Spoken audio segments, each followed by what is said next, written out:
உலகின் நம்பர் 1 நாடு என்று அழைக்கப்படும் அமெரிக்காவின் தலைவரான டொனால்ட் ட்ரம்புக்கும் உலகின் நம்பர் 1 பணக்காரர் எலான் மஸ்குக்கும் இடையேயான மோதல் உலக அரசியலில் ஒரு பரபரப்பை ஏற்படுத்தியுள்ளது. எலான் மஸ்கை ஒரு சூப்பர் ஜீனியஸ் மற்றும் நட்சத்திரம் என்று பாராட்டிய ட்ரம்ப் தற்போது அவர் புத்தி இல்லாதவர் என்று கூறியது இருவருக்கும் இடையேயான நட்பு முடிவுக்கு வருகிறதா என்ற கேள்வியை உருவாக்குகிறது. எலான் மஸ்க் ட்ரம்ப் மோதல் என்ன ஆகும் பார்க்கலாம். அமெரிக்க அதிபர் தேர்தலில் டொனால்ட் ட்ரம்ப் போட்டியிட்டதிலிருந்தே அவரது தீவிர ஆதரவாளராக இருந்தவர் தொழிலதிபர் எலான் மஸ்க்.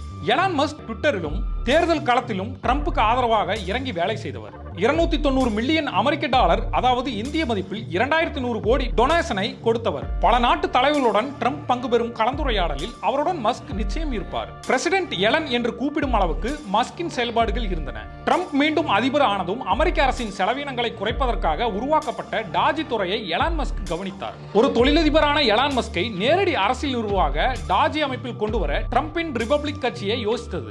பின்பு அதிலிருந்து மஸ்க் விலகினார். அப்போது காரணம் புரியவில்லை.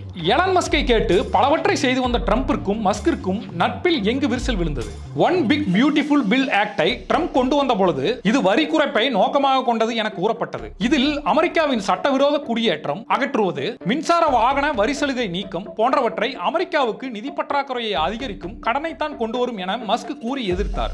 ஏராளமான வரி சலுகைகள், அமெரிக்க ராணுவ செலவினங்களுக்கு கூடுதல் நிதி ஒதுக்கீடு, மின்சார வாகனங்களுக்கான $7,500 மானியம் ரத்து போன்ற அம்சங்களால் எலான் மஸ்க் ஏமாற்றம் அடைந்தார். இதன் பிறகு இருவருக்கும் இடையே வார்த்தை மோதல் ஆரம்பமானது. எலான் மஸ்க் குறித்து ட்ரம்ப் பத்திரிகையாளரிடம் கூறியது, அந்த புத்தி இல்லாத மனிதர் குறித்து சொல்கிறீர்களா? அவருடன் பேச எனக்கு அறவே ஆர்வமில்லை. மஸ்க் தான் என்னுடன் பேச விரும்புகிறார், ஆனால் நான் தயாராக இல்லை என அதிபர் டொனால்ட் ட்ரம்ப் கூறினார். இதற்கு பதிலடியாக, நான் மட்டும் இல்லை என்றால் ட்ரம்ப் தேர்தலில் தோற்றிருப்பார். ட்ரம்ப் நன்றி இல்லாதவர், அவர் பொய் சொல்கிறார் என்று தனது எக்ஸ் பக்கத்தில் பதிவிட்டார் எலான் மஸ்க். இதனால் இருவருக்கும் இடையே மோதல் வெடித்தது. பிரபல நிதியாளரும் பாலியல் குற்றவாளியாகவும் அறியப்பட்ட ஜெஃப்ரி எப்ஸ்டீனின் வழக்கு கோப்புகளில் அமெரிக்க அதிபர் டொனால்ட் ட்ரம்பின் பெயர் இருப்பதாக குற்றம் சாட்டினார் எலான் மஸ்க்.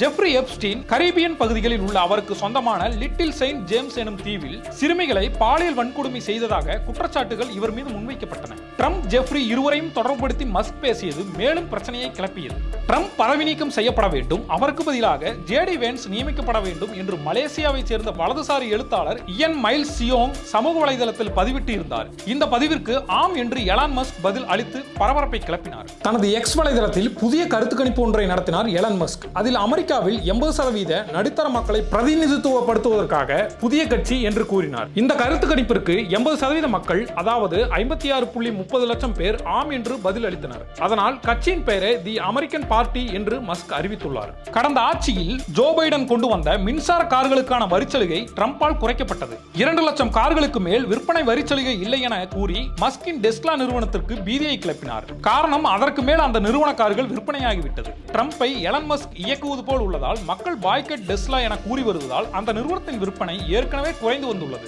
150 மடங்கு லாபத்தில் விற்ற எலான் மஸ்கின் டெஸ்லா நிறுவனத்தின் பங்குகள் ஒரே நாளில் 15% வீழ்ச்சியை சந்தித்தது.